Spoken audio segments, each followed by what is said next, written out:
macam mana kerajaan mereka membuat polisi untuk menggalakkan kelahiran bayi-bayi di dalam negara-negara mereka. Yang best dia, kos pantang ibu-ibu pun kerajaan akan tanggung. Kalau korang pernah tengok cerita birth care, yang kat situ kita dapat tengok lah, memang budaya kat Korea, kalau lepas ibu-ibu bersalin, kebanyakan mereka akan pergi dekat pusat jagaan ibu-ibu lepas bersalin lah. Kiranya kat situ macam hospital, tapi bukan hospital, dia memang tempat untuk orang berpantang lah. So nanti kat situ nanti dia ajar macam mana, kalau banyak ibu yang first melahirkan anak kan, so dia akan ajar macam mana nak mandikan anak, macam mana nak susukan anak, semua tu lah. Tak adalah ibu tu stres sorang-sorang dekat rumah. Ikutlah berapa hari yang diorang nak subscribe. Kalau diorang nak duduk sebulan lah diorang dekat situ. Tapi sebab kerajaan diorang nak menggalakkan kelahiran, jadi kos-kos ni semua akan ditanggung oleh kerajaan.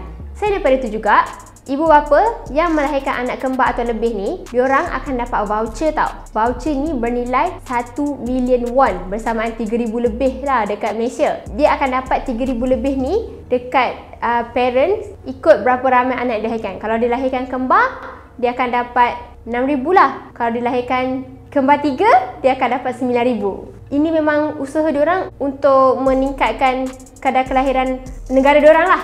Sebelum ni, benefit-benefit ni semua hanya diberi kepada mereka yang lahir anak seorang je. Tapi sebabkan diorang punya kerajaan dah buat banyak subsidi kan untuk tolong mana-mana pasangan yang mengalami masalah kesuburan kan. Macam banyak subsidi lah. Jadi orang mampu untuk menerima rawatan kesuburan ni. So bila diorang pergi buat rawatan kesuburan ni, mereka yang menjalani rawatan ni kebiasaannya memang akan lahirkan anak lebih daripada seorang lah. Which kembar ke, kembar 3 ke, kembar 4 ke, macam tu. So kadar kelahiran kembar ataupun lebih tu meningkat. Walaupun dia meningkat, tapi dia still secara keseluruhan kadar kelahiran bayi dekat sana masih lagi berkurang. So sebab itulah adanya polisi-polisi ni untuk menggalakkan parent dan untuk meringankan beban parent.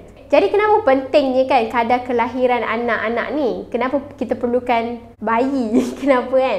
Sebab dia akan beri masalah lah untuk di masa akan datang. Sebab nanti kita punya ekonomi tak boleh nak bergerak. Lepas tu kalau aging population ni, dia akan bagi efek juga. Sebab nanti tak ada orang nak kerja, tak ada orang nak beli barang. Sebab tu lah ekonomi tu susah nak bergerak. Dan nanti kaki tangan pekerja apa semua kekurangan lah. Nanti kita akan perlu import ramai lagi orang luar. Selain daripada tu, masalah akan muncul juga kalau negara tu belum bersedia untuk menghadapi aging population. Maksudnya kan kalau ramai orang tua, kebarangkalian untuk rakyat menerima sakit-sakit yang orang-orang tua selalu hadapi lah, macam sakit jantung ke, macam manis ke apa ke, akan meningkat. So kalau negara tu tak bersedia, nanti fasiliti yang medical lah especially berkemungkinan akan lumpuh lah. Sebab kalau terlampau ramai orang yang memerlukan bantuan tapi kita tak mampu nak bagi, sebab kan ubat tu mahal ke, ataupun rawatan kos tu tinggi ke, dan yang paling teruk boleh jadi tak cukup kaki tangan sebab tak ada orang muda, tak ada orang yang nak ganti merawat mereka-mereka ni.